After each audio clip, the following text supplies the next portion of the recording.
Hare Krishna. Om Namo Bhagavate Vasudevaya. Om Namo Bhagavate Vasudevaya. Om Namo Bhagavate Vasudevaya. Text 20. तथैव चन्या नरलोकवीरा ये आवकृष्णामुखरविन्दम् नेत्रापिबन्तु नयवीरमां पथस्तपुतपदमापुरस्य. Certainly, others who were fighters on the battlefield of Kurukshetra were purified by the onslaught of Arjuna's arrows, and while seeing the lotus like face of Krishna, so pleasing to the eyes, they achieved the abode of the Lord. Text 21. Swayam tvasam yatisayasthridashiha स्वराजलक्ष्मी अप्तसमस्तकामः बालीं भरद्भिश्चिरलोकपाले किरीटकोट्येदितपादपित्तः. Lord Sri Krishna is the Lord of all kinds of threes and is independently supreme by achievement of all kinds of fortune. He is worshipped by the eternal maintainers of the creation who offer him the paraphernalia of worship by touching their millions of helmets to his feet. Text 22. Tattasya kaikaryamalambratano viglapayati angayadugrasenam tishtan nishnanam parameshtitishne nyabodhyayadeva nitarayeti.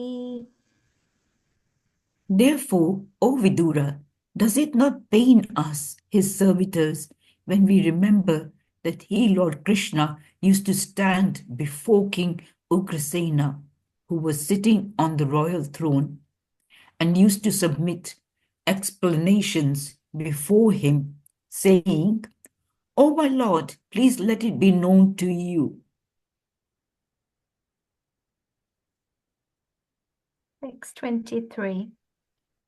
Aho bhagiyam stanakalakutam jigam shayapaya yadapyashadvi labhe gatim datriuchitam tatonyam kambadayalum saranam vrajame. Alas, how shall I take shelter of one more merciful than he who granted the position of mother to a she-demon, Putna, although she was unfaithful and she prepared deadly poison to be sucked from her breast?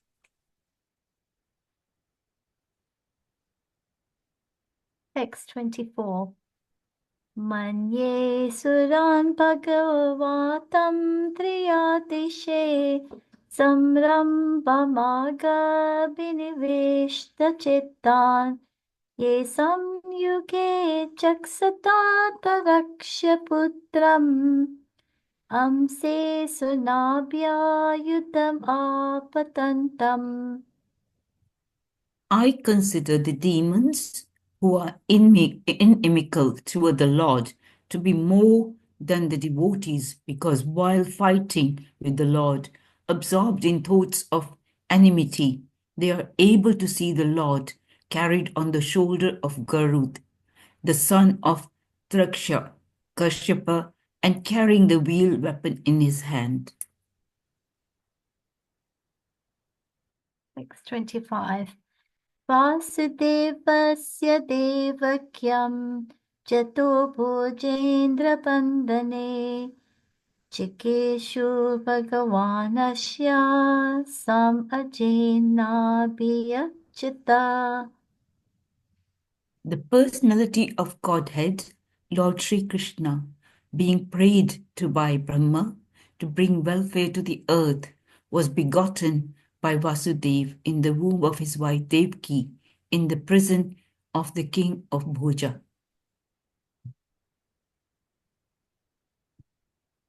Text 26. ततो नन्दाव्रजं वित्तः पितृकं शद्विपीभयता एकादशा समस्तत्र कुतर्ची सा बालवसत्. Thereafter, his father, being afraid of Kamsa, brought him to the cow pastures of Maharaj Nanda, and there he lived for 11 years like a covered flame with his elder brother Baldev. 27. परितो वत्सपैर्वत्सं चरायन् व्याहरद् विभुः यमुनो पावने कुजात् Dwija सङ्कुले तन्ग्रीरिपि. In his childhood, the Almighty Lord was surrounded by cow-herd boys and calves. Thus he travelled on the shore of the Yamuna river, through gardens densely covered with trees and filled with vibrations of chirping birds. Text 28. Kumarim darsayam chetam prekshaniyam vrajokasham Rudani vahasan mukta balasimhavalokana. When the Lord displayed his activities just suitable for childhood, he was visible only to the residents of Vrindavan. Sometimes he would cry and sometimes laugh just like a child. While so doing, he would appear like a lion cub.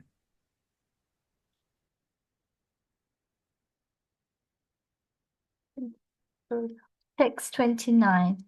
Saiva Godanam Lakshmeya Niketam Sita Govrasham Charayan Anguna Gopan Ranadvenurariramat. While herding the very beautiful bulls, the Lord, who was the reservoir of all opulence and fortune, used to blow his flute, and thus he enlivened his faithful followers, the cowherd boys. Text 30. Prayuktan Bhojarajena Mayina Kamarupina Lilaya Vyanutattam Stan Balakritanakan Iva. The great wizards who were able to assume any form were engaged by the king of Bhoja, Kamsa, to kill Krishna. But in the course of his pastimes, the Lord killed them as easily as a child breaks dolls. Text 31. Vipanan Visapanena Nigraye Bhujagatipam Uthapya Payayat Gavas Tattoyam Prakriti Stitam.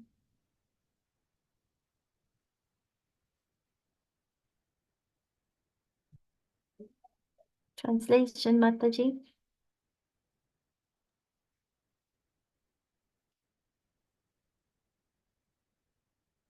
Sorry, I didn't unmute, sorry. The inhabitants of Vrindavan were perplexed by great difficulties because a certain portion of the Yamuna was poisoned by the chief of the reptiles, Kalya.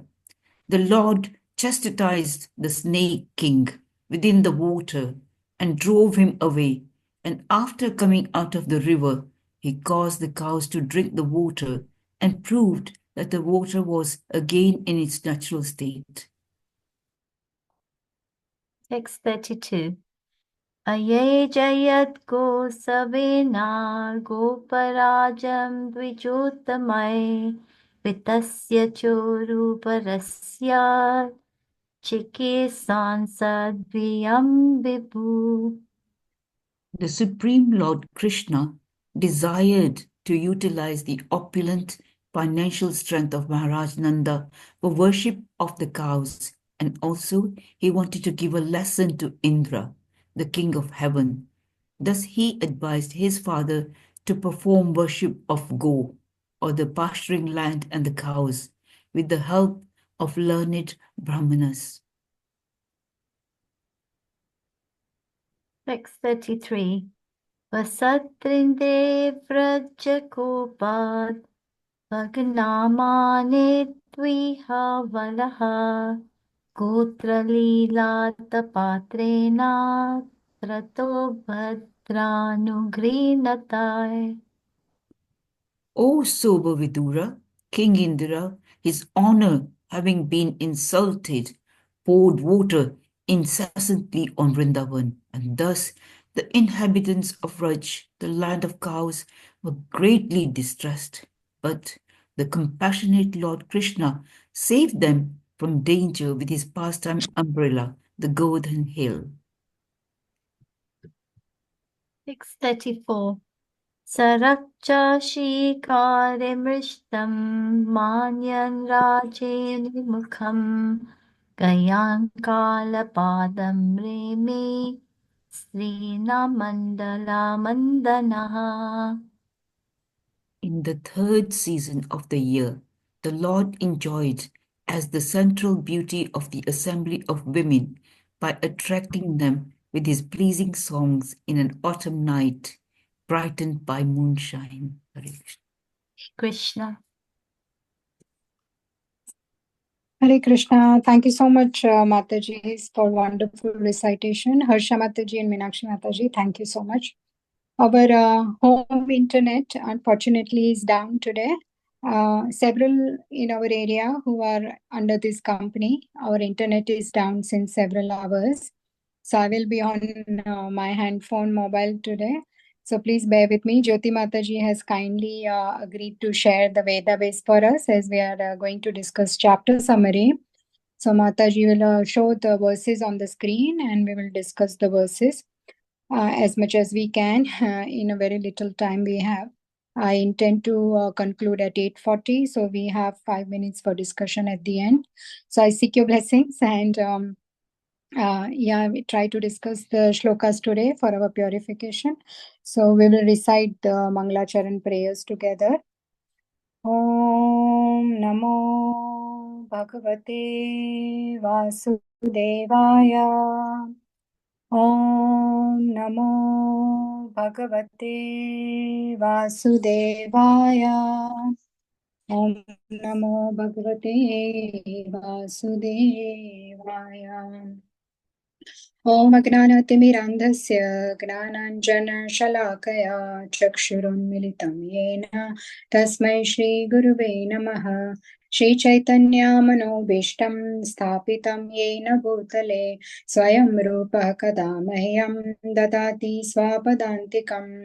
वन्देऽहं श्रीगुरो श्रीयुतपदकमलं श्रीगुरून् वैष्णवांश्च श्रीरूपं साग्रजातं सहगणा रघुनाथान्वितं तं सजीवं साद्वैतं सावधूतं परिजनसहितं कृष्णचैतन्यदेवं श्रीराधा कृष्णपदान् सहगणा ललिता श्रीविशाखान्वितंश्च। हे कृष्णा करुणा सिन्धु दीनबन्धो जगत्पते गोपेशा गोपिका कान्त राधा कान्त नमोऽस्तुते। तप्त काञ्चन गौराङ्गी राधे वृन्दावनेश्वरी वृषभानुसुते देवी प्रणमामि हरिप्रिये। वाञ्छाकल्पतरुभ्यश्च कृपा सिन्धुभ्य एव च पतितानां पावनेभ्यो वैष्णवेभ्यो नमो नमः। जय श्री कृष्ण चैतन्य प्रभु नित्यानंद श्री अद्वैत गदाधर शिवासादि गौर भक्त वृंद। हरे Krishna Krishna Krishna Hare Hare Hare Rama, Rama Rama, Hare Hare. Mukam karoti vachalam, pangum langhayate girim, yat kripatamaham vande, Shri Guru Deenataranam, Paramananda Madhavam, Krishna Chaitanya Ishwaram. नारायणं नमस्कृत्य नरं चैव नरोत्तमं देवीं सरस्वतीं व्यासं ततो जयमुदीरयेत् नष्टप्रायेषु भद्रेषु नित्यं भागवतसेवया भगवती उत्तमश्लोके भक्तिर्भवति नैष्ठिकी सतां प्रसङ्गान् मम वीर्यसंविदो भवन्ति हृत्कर्णरसायण कथः तज्जोषनादाश्वपवर्गवर्त्मनि श्रद्धारतिर्भक्तिरनुक्रमिष्यते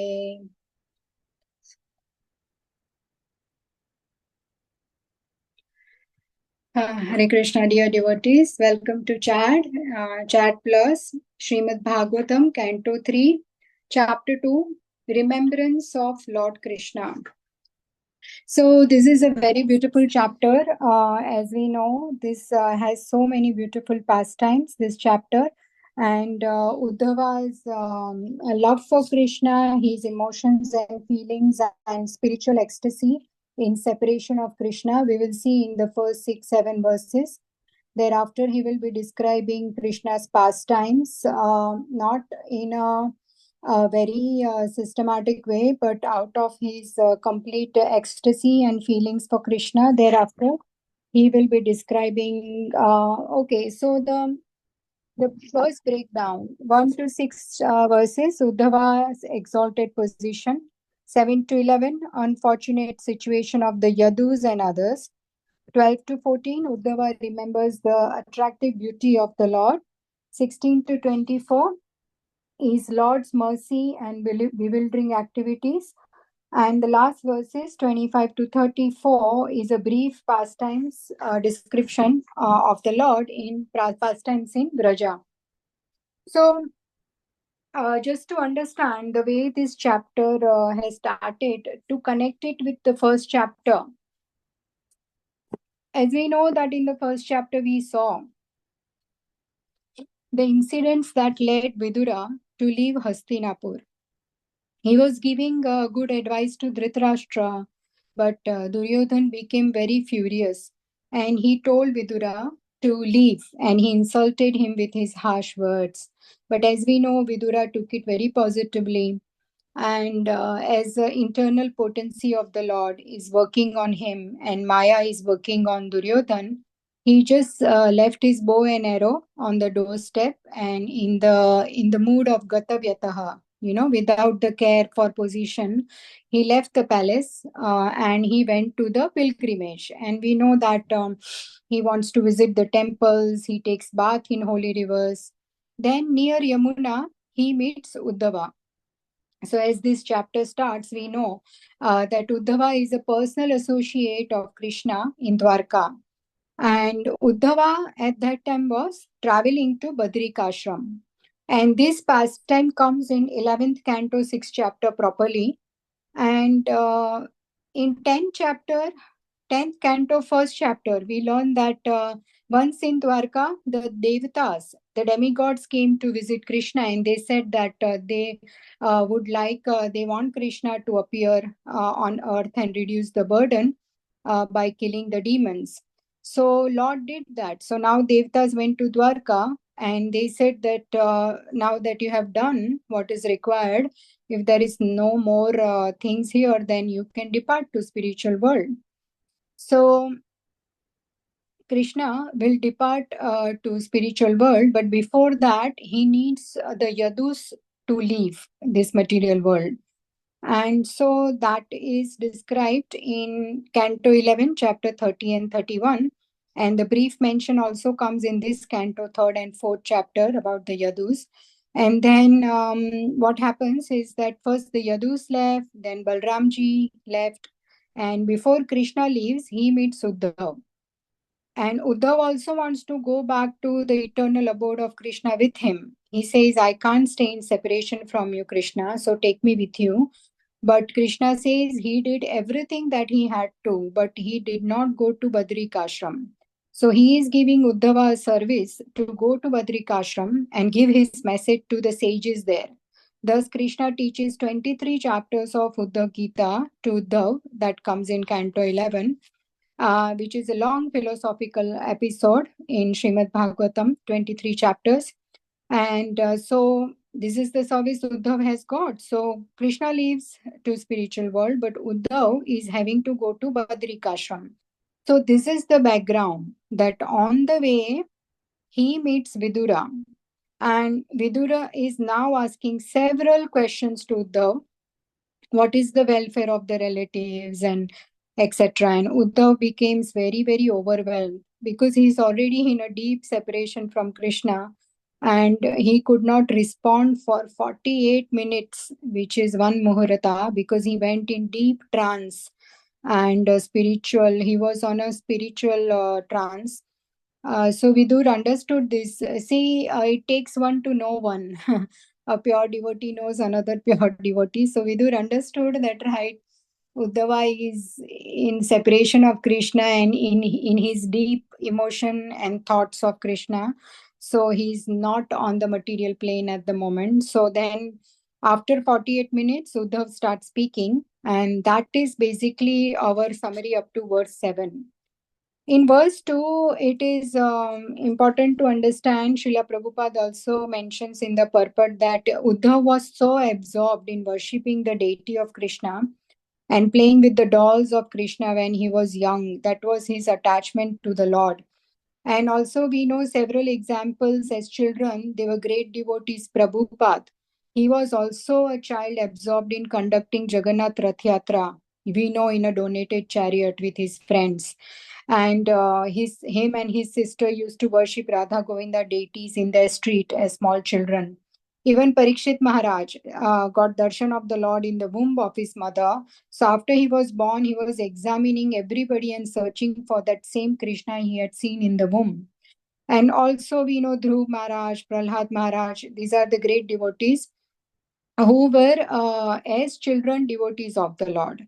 And also in Prahlad Maharaj teaching this verse comes Kaumaram Acharet Pragno, that bhakti should start at a young age.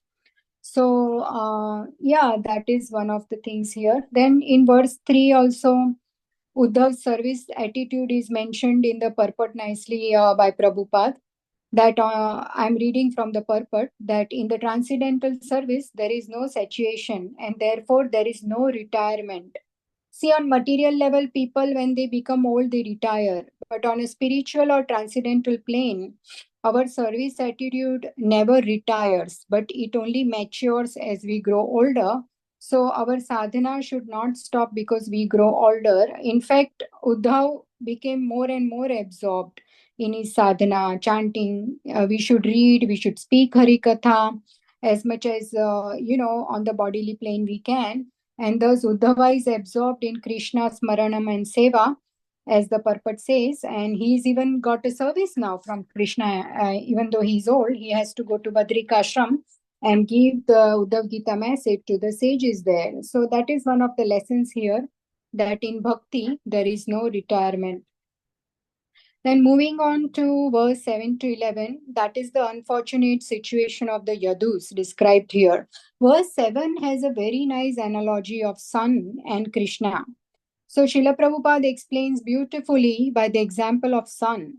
The appearance of Krishna is like sunrise and his disappearance is compared to sunset. So when sun rises once in 24 hours, right? Similarly, Krishna appears once in a day of Brahma. So sun appears in the morning, gradually rises, and then in the evening it disappears like a sunset.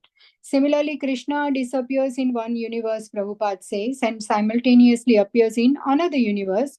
And he continuously performs his pastimes in this way from one to another universe. And so it is a Nitya Leela. Similarly, like sun sets doesn't mean that sun is gone away. Sun rises in another country, right? So also Prabhupada gives the example that with the sunset, bad or undesirable effect take place, like ghosts become more powerful and active. The flowers start disfiguring. Similarly, Krishna's disappearance may cause one universe to become dark, and atheists become more enlivened, and devotees become sorry. So, this kind of comparison is given. But one thing we need to understand is that sunset affects people and darkness around, but the sunset doesn't affect the sun. Sun remains as it is glowing wherever. In the same way, Krishna's disappearance affects the people, but it does not affect Krishna himself. So, then moving on to verse number 8, here the translation says that this universe is most unfortunate, and the Yadus are even more unfortunate because they could not identify Krishna as Supreme Personality of Godhead. And here one example is given is that of a fish. Fish considers itself and the moon as same. Fish thinks that moon is just same amongst us, same like us. Why? Because the way to understand is that moon came out of Samudra Manthan. When the churning of milk ocean happens in 8th canto, past time, moon comes out when the ocean is churned. So the fish thinks we are also born of ocean. Moon is also born of ocean. So we are same. So that is not true, is it? Where is moon and where is the fish? In the same way, Yadus could not understand, being close relatives of Krishna, that Krishna is the supreme personality of Godhead, and that is the misfortune. So then we can see, moving on to verse number 9, Uddhava is lamenting for the Yadus. They did not take Krishna seriously. Now, here we need to understand that there are two categories of Yadus. There is one portion of Yadus, they are the demigods who took birth as Yadus in Krishna's family, and there is this other portion who are the eternal associates of the Lord who came from the spiritual world. So when the Maushala Leela happens, Krishna does this so that these two parts can be separated. The eternal parts do not go to Maushala Leela, but the Yadus, who were demigods, take part in Maushala Leela, who also did not take Krishna seriously.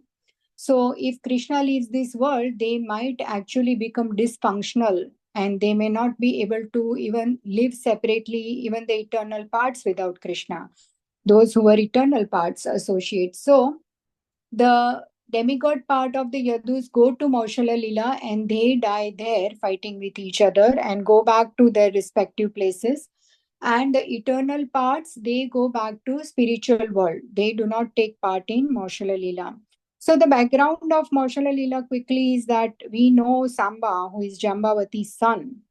So he pretended that this son is pregnant, and he pretended that there is a child, and all of this Samba, Jambavati's son Samba and other children went to the sages, big sages who had come there in Dwarka.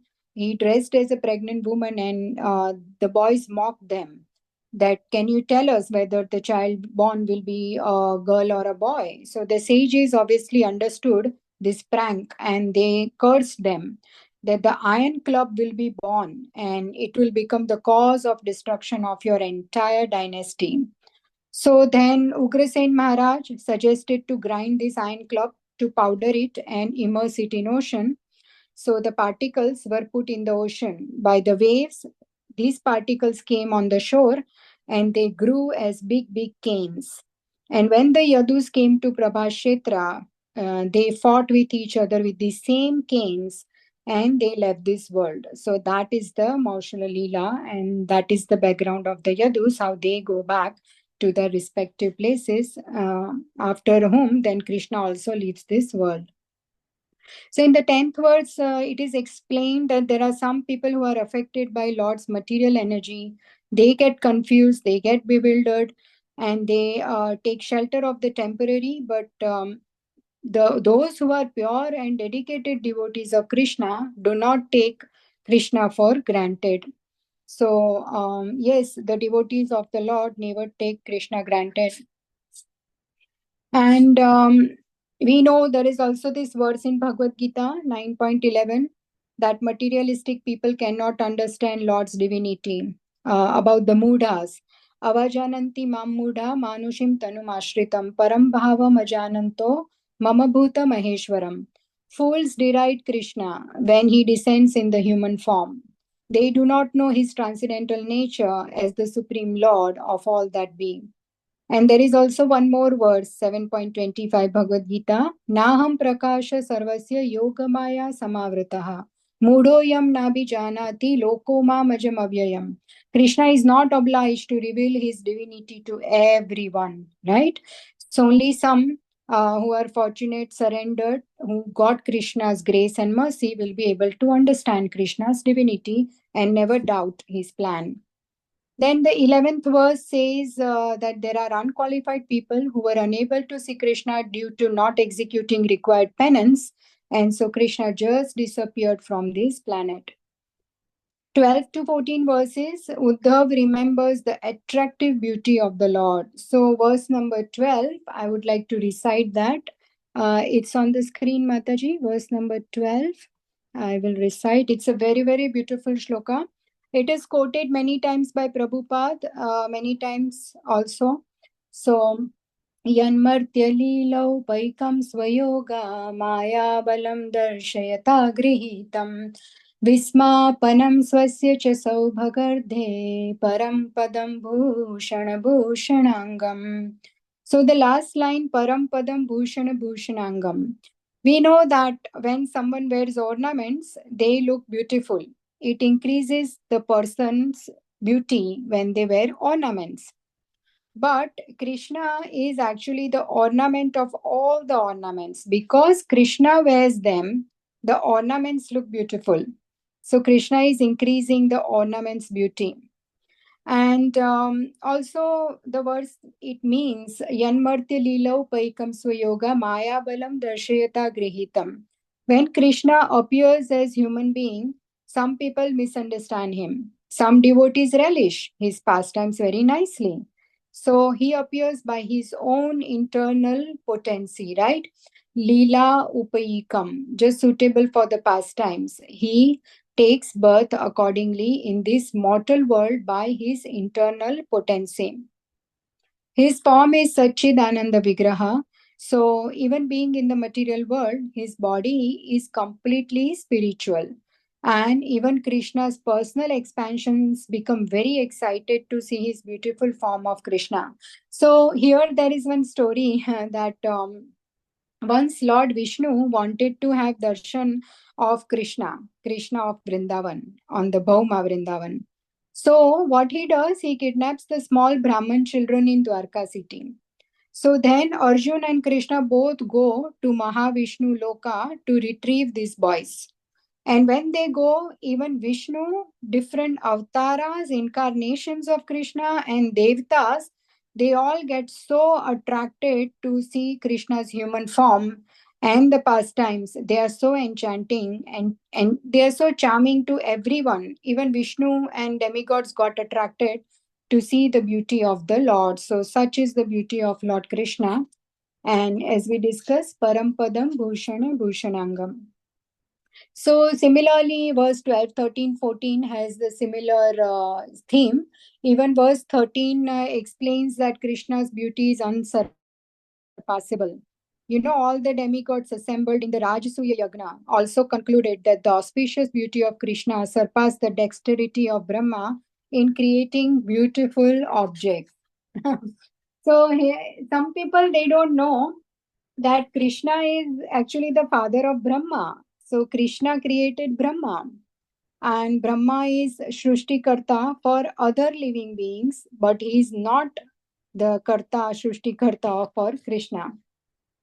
And then the next verse 14, and this is again a very beautiful verse about the gopis of Vrindavan, verse 14.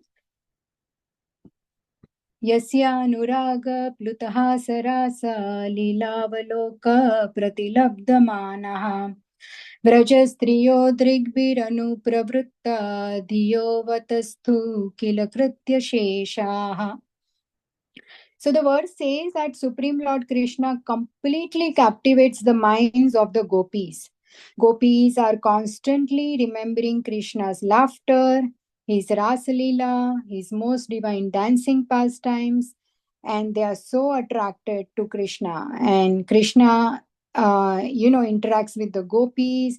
When he smiles with them, his glances, everything gopis remember so fondly. All the gopis of Vrindavan, they drink Krishna's beauty as Krishna is passing to the forest.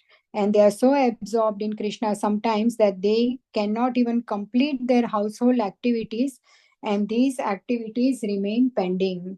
So there is also beautiful description of all of this in the purport by Srila Prabhupada. Then verse number 15 to 24, Uddhava now remembers Krishna's bewildering activities. So verse 15, let's have a look. It's on the screen. We can also read can someone read the translation? Verse number 15. We are just going to read translation. Anyone wants to read?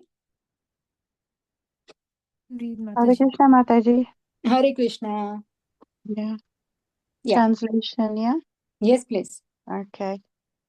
The personality of Godhead, the all-compassionate controller of both the spiritual and material creation, is unborn, but when there is friction between his peaceful devotees and persons who are in the material modes of nature, he takes birth just like fire, accompanied by the Mahatattva.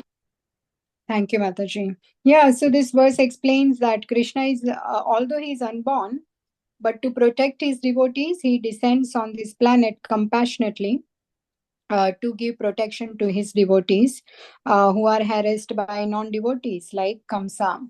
And verse 16 is about Hmm.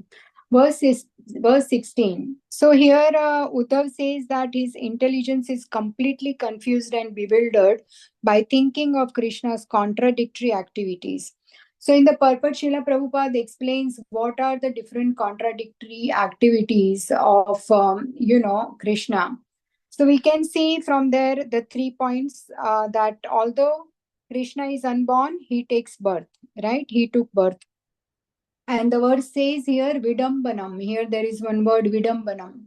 Vidambanam means that it is a bewildering act. So it is very bewildering. Even Kunti Maharani says in verse 1:8:32, Kechidahu Rajam Jatam, means that one who is unborn takes birth. Secondly, he lived in Vraja out of fear of his enemy Kamsa, apparently. I mean, Krishna is not afraid of anyone. But soon after he is born to Devki and Vasudev, he asks to be taken to Nanda Baba's house and he stays there. Apparently, it looks like out of fear of enemy Kamsa, but that's not the case. So this is like a contradictory activities. And thirdly, though unlimitedly powerful, he fled from Mathura. There is one episode when Krishna fled from Mathura. So because Lord is all powerful, it is possible for him to adjust the opposites. Then verse number 17. Verse number 17, Krishna acts as a humble servant and he reports to Ugrasen. Now, this is the humility of Krishna, and also we can see here that Krishna sets an example of an ideal son. If we see verse number 17 in the purport, somewhere I'm reading from the purport here, that instruction by the Lord to the world is quite appropriate. Even if one is the Supreme Lord, one must serve his parents.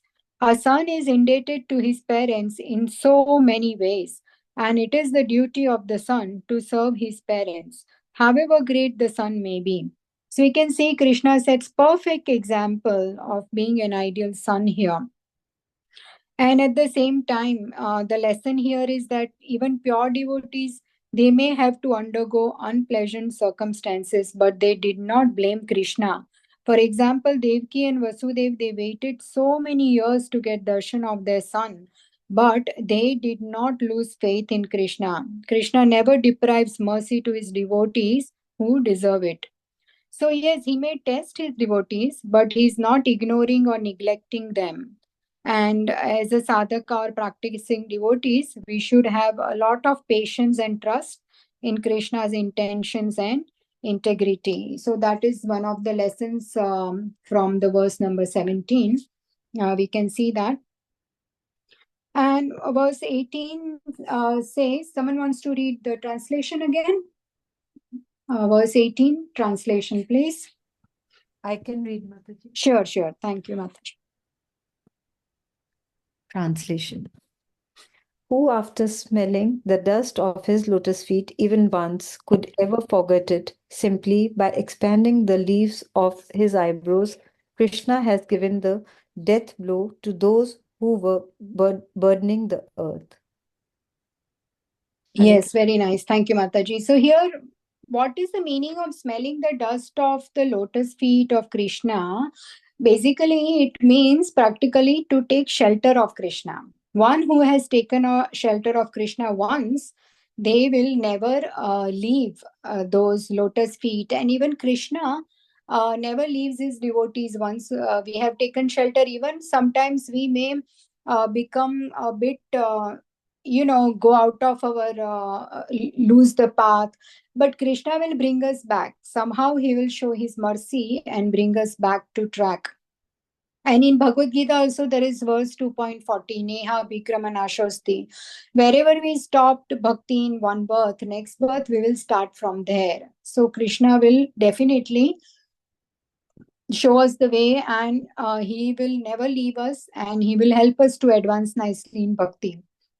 So that's what's the meaning of smelling the dust of his lotus feet once, then the devotee will never leave Krishna.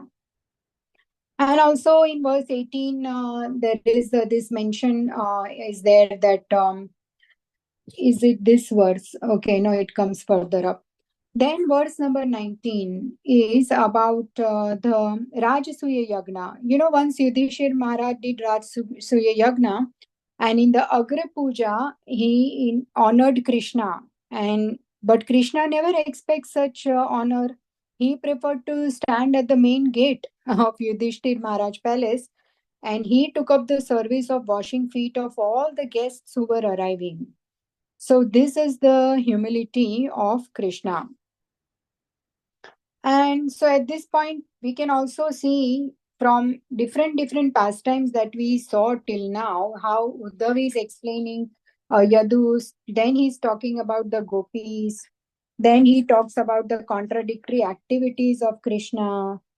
Several things are there, right? That how he's reporting to Ugrasen, how Mother Devki and Vasudeva were missing Krishna and how much they suffered. So all this time, Uddhava is experiencing acute separation from Krishna, and he is randomly remembering the pastimes of Krishna. Sometimes, as Ratsuya Yagna, Devki Vasudev, Gopis, Yadu's misfortune, unsurpassable beauty of Krishna, and how he, reduced the burden of the earth. So we can see how he is so much still in ecstasy of love of Krishna and separation from him, that he is describing the pastimes like this. But later on, we will see from the coming verses that he will go very systematically from his birth up to the disappearance. Briefly, he will explain from verse 24. Now, verse number 20 again is a very important verse which is mentioned at so many places also in Bhagavatam.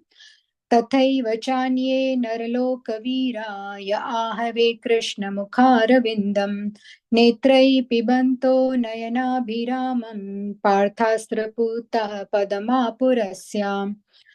So Uddhav now remembers the Kurukshetra war. He says that how the Lord's darshan and the devotees' arrows purified those warriors on the great battlefield of Kurukshetra. Those who were fighting, they got the opportunity to see Krishna's lotus face, and they drank his beauty and gave up their body. And they were also purified by the arrows of Arjun. So they were doubly purified and attained rarest supreme destination of Krishna's spiritual world. So here we can see that whether Krishna kills or protects, he ultimately protects only. Even being killed by the Lord is for the benefit. Even killed by devotee Arjun's arrows, all these people, they attain liberation. So in verse 20, purport, Srila Prabhupada says that the Supreme Personality of Godhead, Lord Shri Krishna, appears in this world for two missionary purposes: to deliver the faithful and to annihilate the miscreants. But because the Lord is absolute, his two different kinds of actions, although apparently different, are ultimately one and the same. His annihilation of a person like Shishupal is as auspicious as his actions for the protection of the faithful. So we can see here that the devotees of the Lord, when they leave, they go to Goloka Vrindavan planet, and when these people who died like on the Kurukshetra war, like this, or those who have just awakened their love by accident or association, they are then transferred to Vaikuntha planets. So moving on to verse number 21.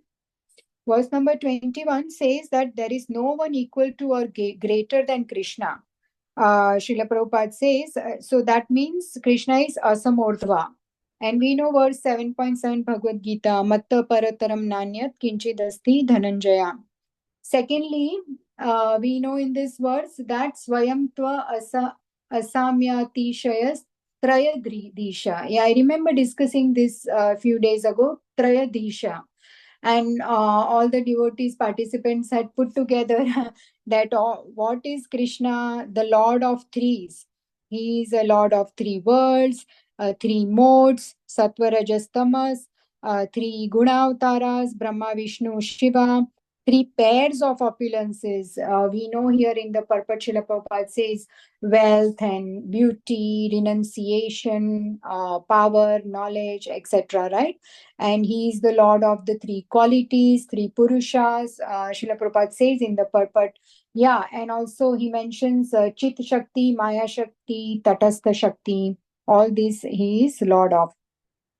So, and Krishna is independently supreme and proprietor of all the universes, and his desires are automatically fulfilled. So, all these characteristics of Krishna are mentioned in this verse 21. And the rulers of different planets come and offer obeisances to Krishna, and they touch their crowns to a golden jewel bedded footrest used by Krishna. And that's what the last line is, Kirita Koti Editapada Pitha. So, thus, Krishna is so glorious.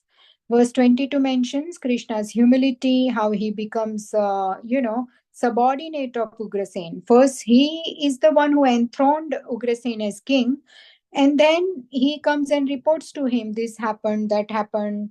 So he takes a subordinate position. He's so humble. Verse 23 is again a very, very popular verse.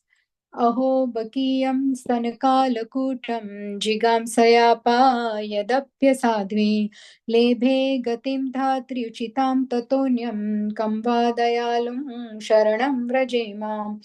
So we know that translation, alas, how shall I take shelter of one more merciful than he who granted the position of mother to a she-demon Putana, although she was unfaithful and she prepared deadly poison to be sucked from her breast. So now we know that Putna came with a malicious desire and intention to kill Krishna, but because she came dressed like Mother Yashoda, Krishna saw her dress rather than intention and gave her the highest position in Goloka as a nurse and a maid to Mother Yashoda. So this is the highest mercy of Krishna we can see, and it's very special in Vrindavan. He is very, very merciful. This is also the glory of pure devotees of Krishna. We can see by the mercy of Mother Yashoda also, Putana is getting liberation because she came dressed just like Mother Yashoda. So Krishna thought, oh, she's dressed like my mother. So he saw this about Putana and he rejected the bad intention and thus he liberated her. So we know that in this world also we have to be careful of pseudo gurus and people who take different pretense, and they are not in harmony with their emotions and actions.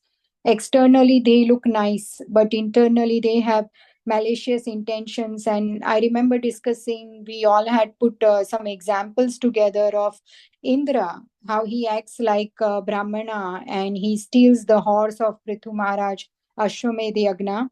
We know how Ravan came dressed in saffron robes, but he kidnaps Mother Sita. Then we had discussed Pralambasur, demon, who came as innocent Gopa and took part in the games. Vyomasur came as innocent calf. And also demon Maricha, he took a form of the deer and tried to attract Mother Sita's attention, and that was the vicious plan to kidnap her. So in this way, we can see, but the main point here is that Krishna ignored the attitude of Putana and he reciprocated with the attire. So Krishna is very, very desperate to give his mercy, and he is very, very kind. Verse 24 onwards, now Krishna will explain all the pastimes. Uddhav explains very, very systematically all the pastimes. So here there is one very important point in 24th verse. It's about the absorption of the demons. Krishna considers demons to be devotees because whilst fighting in enmity, they are absorbed in the thoughts of the Lord. In anger and whilst dying, they are able to see the Lord on Garuda with chakra. So here what he is saying is that the demons are so absorbed 24/7 in the thoughts of Krishna. For example, Kamsa, Ravan, he was also so much absorbed in thoughts of Lord Ram, Shishupal, all of them. So because they were so absorbed, they got liberation. But if someone is not absorbed on the level of Kamsa or Shishupal, they will not get liberated. They will go to hell for blaspheming Krishna. So you have to be very, very careful. Obviously, devotees are connecting with Krishna with a very favorable and positive emotions. But here, the way we have to understand that why these asuras got liberation, it was because of their absorption. Krishna didn't see that they were absorbed with fear, bhaya, dvesha, enmity, all these things, but he saw the absorption and thus they got liberated. But for example, there is one demon called Vena. He also blasphemed Krishna a lot. He hated Krishna, but because his absorption was not there, he went to hell.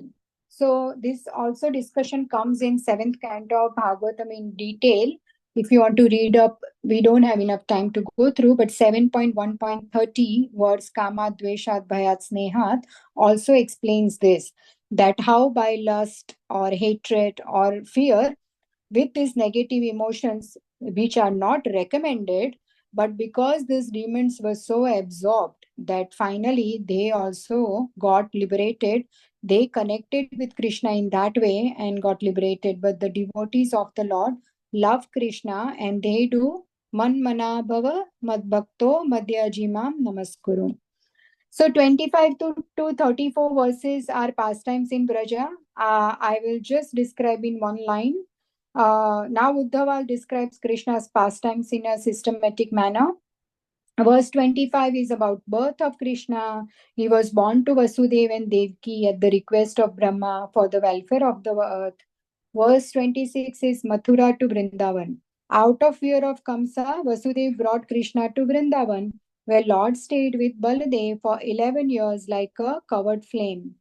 Verse 27 is his pastimes in Braja.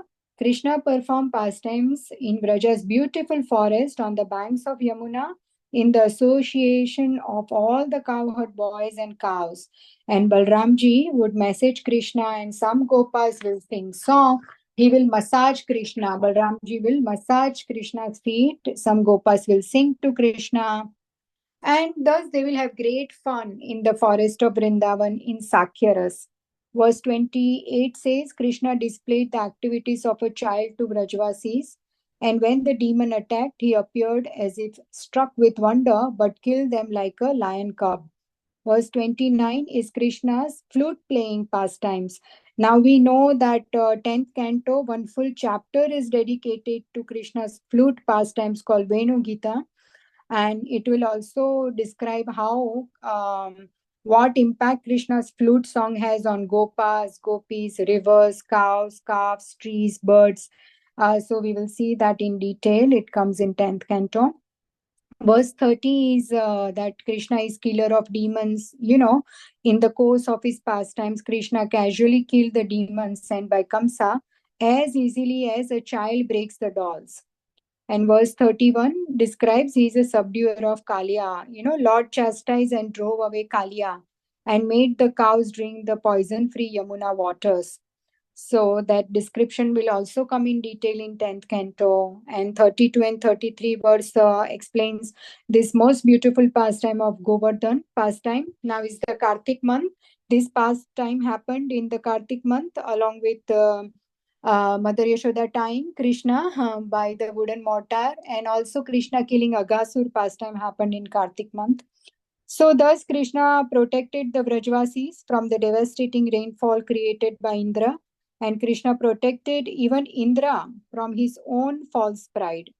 So Krishna took responsibility to pull Indra down from the mountain of his false pride, and he rectified the rebellious mentality of Indra. At the same time, he protected the Vrajvasis. And verse 34 is about the Ras Leela, that on the Sharad Purnima night, Krishna performed the Ras Leela pastimes and with the gopis. So that is the beautiful pastime in Sharad Purnima when the moon is full in the sky, and Krishna was inspired to have this Ras Leela pastime. He played the flute song under the Vamsivat and enchanted all the gopis of Vrindavan. And they left their household paraphernalia, husband, son, family members, Vedic customs, and they crossed all the boundaries and came to Krishna. So this was the brief outline of Vrindavan pastimes. Next chapter onwards, there will be Mathura and Dwarka pastimes described by Uddhav. So it's 8:42. I would like to conclude here. Thank you so much for your patience and your association. Really appreciated. And this opportunity for my purification in this very auspicious Kartik month to be able to discuss with your mercy and blessings. I'm very, very grateful. So Grantraj Srimad Bhagavatam ki jai, Srila Prabhupada ki jai, Ananta Koti Vaishnav Vrind ki jai.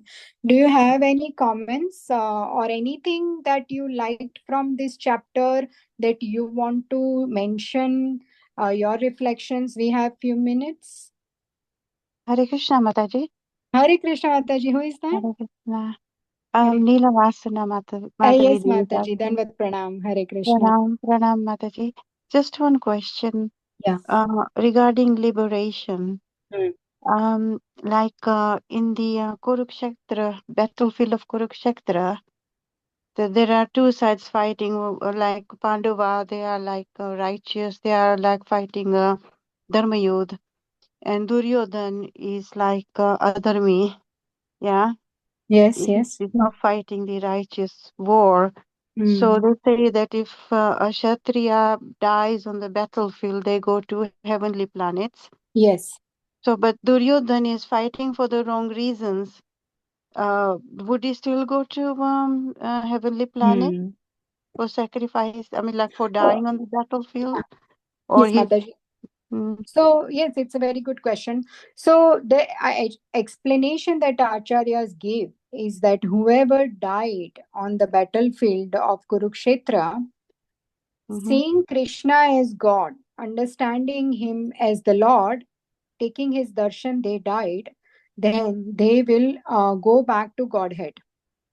Otherwise, they will get a favorable position again to start their bhakti. But those who died knowing Krishna as God in a favorable way would definitely go back to Godhead.